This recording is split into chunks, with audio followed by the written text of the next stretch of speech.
பட்டப்பகலில் பெண் ஒருவர் பர்தா அணிந்து முகத்தை மூடிக்கொண்டு நகைக்கடையில் கொள்ளையடிக்க முயன்று சிக்கிக் கொண்ட காட்சிகள்தான் இவை.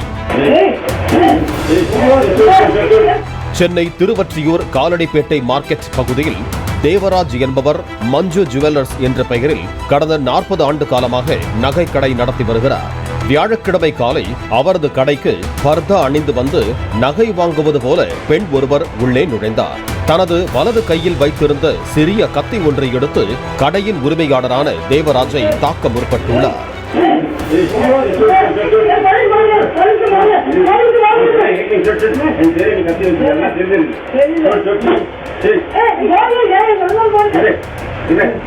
சுதாரித்துக் கொண்ட தேவராஜ் மற்றும் அவருடைய மனைவி மகன் ஆகிய 3 பேரும் அந்த பெண்ணை மடக்கி பிடித்த போது இடது கையில் இருந்த மிளகாய் பொடியை தூவி தப்ப முயன்றார்.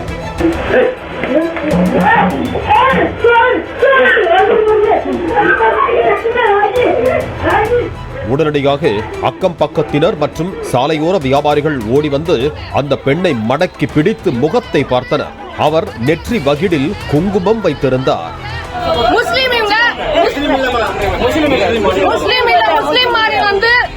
இவங்க வந்து புர்கா போட்டுட்டு வந்திருக்காங்க, நகை திருடிருக்காங்க, மிளகா போட்டுருக்காங்க. உடனடியாக காவல்துறையினருக்கு தகவல் தெரிவிக்கப்பட்டது. திருவொற்றியூர் போலீசார் பெண்ணை கைது செய்து விசாரணை செய்ததில் அந்த பெண்ணின் பெயர் ஜெயசித்ரா என்பது தெரிய வந்தது.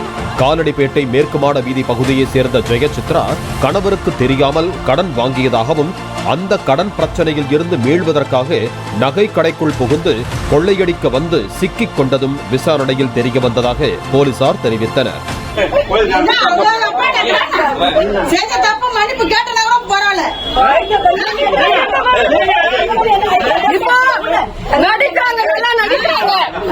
பட்டப்பகலில் அதிகம் பேர் வந்து செல்லும் மார்க்கெட்டில் உள்ள நகை கடையில் துணிச்சலுடன் கத்தியை காண்பித்து பெண் ஒருவர் கொள்ளையில் ஈடுபட முயன்ற சம்பவத்தால் அங்கு பரபரப்பு ஏற்பட்டது. நகை விலை உயர்ந்து வருவதால் சிறிய நகை கடைகளில் எளிதில் வெளியே செல்ல முடியாத வகையில் சங்கிலி பொருத்திய பாதுகாப்பு இரும்பு கேட்டுகளை பயன்படுத்த போலீசார் அறிவுறுத்தி இருக்கிறார்கள். பாலிமர் செய்திகளுக்காக திருவொற்றியூர் செய்தியாளர் வெங்கடேசன் மற்றும் வேல்ராஜ். பிளே ஸ்டோர் மற்றும் ஆப் ஸ்டோரில் இருந்து பாலிமர் செயலியை QR கோடு மூலம் பதிவிறக்கம் செய்யுங்கள். செய்திகளை உடனுக்குடன் பெறுங்கள்.